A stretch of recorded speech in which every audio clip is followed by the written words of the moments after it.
I got married 8 days into 17 in a polygamous cult.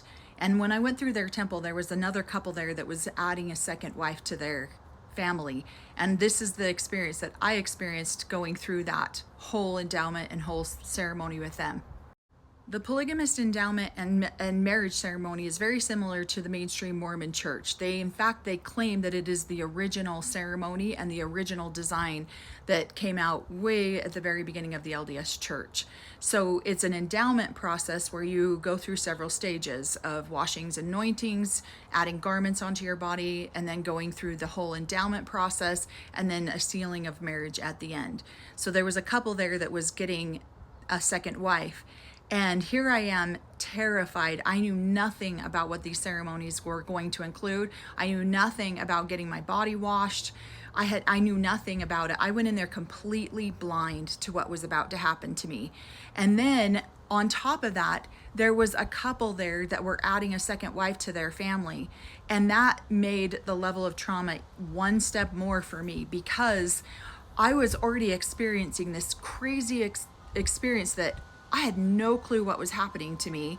And then I'm sitting next to a woman who is hysterically crying through the entire process. From the minute that they walked in, she had big, huge, puffy, swollen eyes. She was extremely distraught and upset, crying through the entire ceremony, crying through the entire endowment. Now, this process takes about 4 to 5 hours, I want to say, maybe a little bit less than that, maybe 3 to 4 hours. She was crying the entire time. And so I'm watching this going, oh my gosh, that's going to be me one day when my husband and I get a second wife. So I was the first wife and he didn't have any other wives before me.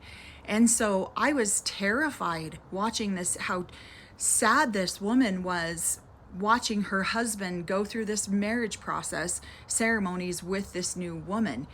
And then at the end, when you are married, then the first wife, has to take the hand of the new wife and put it in the husband's hand and give them to each other in fulfillment of the law of Sarah. She was hysterical. She was crying the entire time. And I was so sad for her and at the same time, it scared the shit out of me to go through that whole experience. And then at the end, the new married couple, they got up and left to go on their honeymoon, and she completely fell apart. She was hysterically crying, and everyone was trying to console her. Everyone was trying to make her feel better, and maybe it wasn't as extreme to her, but for me, a 17-year-old going through this process, knowing that one day that would be me, that I would have to give a woman to my husband, I was terrified. And she was unconsolable. And people were hugging her and loving her and trying to, it's okay, sweetheart, I promise you, trying to say all of the loving things. And I sat there in complete trauma watching this experience going, what am I in for in my future? I already didn't know what I was going into with the endowment, and now having to watch this woman give another woman to her husband and then watch them leave and go on their honeymoon together was one of the most traumatic things I think I've ever experienced watching this.